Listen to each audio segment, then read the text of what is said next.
আমি আবার বলি, আমরা পরিবেশ পরিষদের কোনো অস্তিত্ব আমরা পাই নাই। এই ইলেকশন করতে গিয়ে আমরা কোনো রেকর্ড ডকুমেন্ট আমরা পাইনি।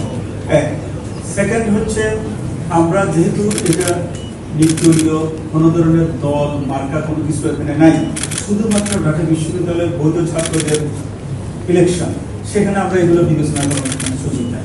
এখানে কোনো রাজনৈতিক পরিচয় নাই এই ইলেকশনটা, এটা শুধুমাত্র ঢাকা বিশ্ববিদ্যালয়ের বৈধ ছাত্রদের। কে কোন পার্টি করে, কার কি মার্কা, ডাকসুদ অন্তত সুযোগ নেই বোঝার। শুধুমাত্র বৈধ ছাত্র সে ভোট দিতে পারবে যার ভর্তি আছে এবং বৈধদের নিয়াতকাল আছে। আর থ্রেটের বিষয়, তাই তো, আমরা এই পর্যন্ত কোনো ধরনের থ্রেট আমরা অনুভব করি নাই। আমরা এই কোনো পক্ষ থেকে কোনো ধরনের কোনো কিছু আমরা এখনো পাইনি।